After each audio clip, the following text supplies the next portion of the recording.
দর্শক, আপনারা তো গরু চুরি, গরু চোর, গরু পাচার নিয়ে অনেক সব খবরাখবর দেখেছেন, কিন্তু ডিরেক্টলি এইভাবে কখনো গোয়াল থেকে গরু চুরি করতে দেখেছেন? আমিও কখনো দেখিনি, প্রথমবার এইরকম দেখলাম। এইরকম ফুটেজ আমার কাছে প্রথমবার এলো। এবং দেখুন দর্শক, একেবারে টাটকা ভিডিও কিন্তু।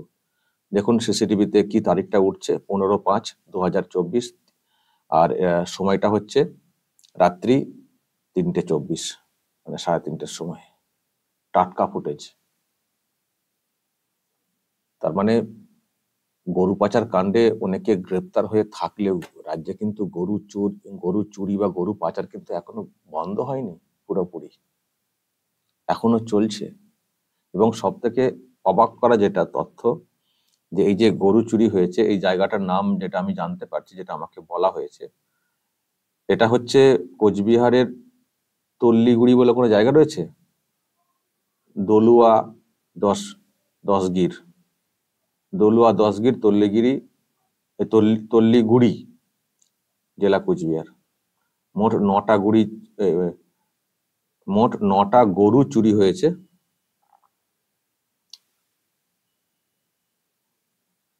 আর পুলিশের বাড়ির গরু চুরির ভিডিও এটা, মানে এটা হচ্ছে মানে একজন পুলিশ অফিসার আছেন হয়তো, তাদেরও বাড়ির যে গরু, সে গরুও চুরি হয়ে গেছে।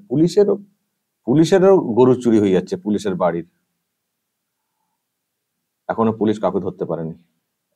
এটা নোটটা এসছে আর কি আমার কাছে।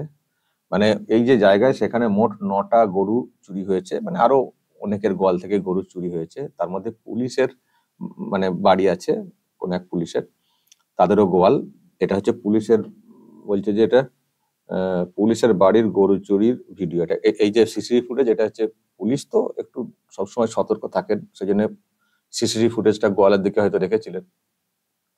তো তাদের গরু চুরির ভিডিও এটা। যাই হোক, আশপাশ থেকেও গরু চুরি গেছে, পুলিশের বাড়িরও গরু চুরি চলে গেছে। পুলিশের কাজ গরু চোর ধরা, এদিকে পুলিশের বাড়ি থেকে গরু চুরি হয়ে গেছে। অদ্ভুত বিষয়। টাটকা ভিডিও দর্শক, এই হচ্ছে ব্যাপার। তার মানে রাজ্যে এখনো গরু চুরি, গরু পাচার এইসব বন্ধ হয়নি। প্রিয় দর্শক, আমি শফিকুল ইসলাম এবং আপনারা দেখছেন আরামবাগ টিভি। গোয়াল থেকে গরু চুরির সিসিটিভি ফুটেজ দেখুন, কিভাবে গরুকে নিয়ে চলে যাওয়া হচ্ছে, মুখে কাপড় বেঁধে। যারা চোর, তারা বেশ কয়েকজন এসে বেশ কয়েকটা গোয়াল থেকে মোট 9টা গরু চুরি করে নিয়ে চলে গেছে। 9টা গরু মানে বুঝতে পারছেন, ভালোই টাকা, ভালোই টাকা। এবার সেই টাকা ভাগ হয়ে এখন কোথায় যায়, কালীঘাটের দিকেও পৌঁছায় কিনা সেটা আপনারা বলবেন, বা প্রশ্ন উঠতেই পারে সেটা নিয়ে। কিন্তু তার মানে চুরি এখনো চলছে গোয়াল থেকে। এবং কতজন মিলে শুধু গেছে দেখুন না চুরি করতে, গ্যাংটা কত বড় দেখুন না, কত বড় র্যাকেট, কত জনের দল গরু চুরিতে। দেখুন, একজন এদিকে নজর রাখছে, একজন ওইদিকে নজর রাখছে। হ্যাঁ, সব সব ইয়াং সব ছেলে, কে কাকে কি সব ইশারা করছে আর করছে।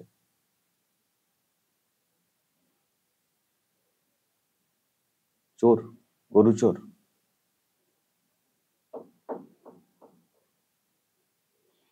দর্শক কি বলবেন? হয়তো বলবেন যে হ্যাঁ, গরু পাচার বা গরু চুরি কাণ্ডে হয়তো কেউ কেউ গ্রেপ্তার হয়ে রয়েছে, কিন্তু আসল চোর তো গ্রেপ্তার হয়নি, সুতরাং চুরি তো চলবেই। হয়তো আপনারা এই কথা কেউ বলতে পারেন, তাই বলবেন নাকি আপনারা? সত্যি কি আমাদের এখানে আসল চোর গ্রেপ্তার হয়নি? মানে আসল গরু চোর গ্রেপ্তার হয়নি, সেই জন্যই এখনো দেদার গরু চুরি চলছে, গরু চুরি গরু পাচার চলছে? দর্শক যা বলার বলবেন। আমি তো এলাকার একটা ভিডিও ফুটেজ দেখালাম, যেহেতু এরকম ডিরেক্টলি চুরি করা ভিডিও কখনো দেখিনি, সামনে চুরি হতেও দেখিনি। তো মানে এইসব নিয়ে অনেক গল্প শুনেছি, অনেক খবরাখবর দেখেছি, কিন্তু সত্যি যে গরু চুরি হয়, ওটা যে মিথ্যা নয়, বানানো কথা নয়। আমাদের রাজ্যে যে গরু চুরি হয় এবং অন্য রাজ্য থেকে গরু নিয়ে এসে বর্ডার টপকে পাচার করা হয়, সে তো অন্য রাজ্য থেকে গরু নিয়ে এসে পাচার করা হয়, সে তো ভিডিও ফুটেজ দেখেছেন, ভলভো বাসে করে নিয়ে এসে কি সব হয়েছে। কিন্তু ডিরেক্ট গোয়াল থেকে গরু চুরি, যেটা অনেক সময় অভিযোগ ওঠে কিন্তু প্রমাণ পান না, আজকে কিন্তু তারও একেবারে চাক্ষুষ প্রমাণ। দেখুন কিভাবে গোয়াল থেকে গরু চুরি হয়ে চলে যাচ্ছে। হয়তো অন্য রাজ্য থেকে এখন গরু আসা কমে গেছে, চলে এবার এই রাজ্যে যা আছে সব গোয়াল থেকে নিয়ে বিক্রি করে দাও, পাচার করে দাও। গরু পাচার বন্ধ হচ্ছে না দর্শক, যেটা পরিষ্কার বুঝতে পারছি। দর্শক কি বলবেন? পাচার করার জন্যই তো চুরি চুরি করছে, না কি করার জন্য চুরি করছে এত? তারপরে কন্টিনিউ হচ্ছে এখনো। তো কি বলবেন দর্শক, সত্যি তাহলে কি ওই বড় চোরটা গ্রেপ্তার হয়নি বলেই কি এখনো চলছে? যা বলার বলবেন কমেন্ট বক্সে। নজর রাখবেন আরামবাগ টিভিতে।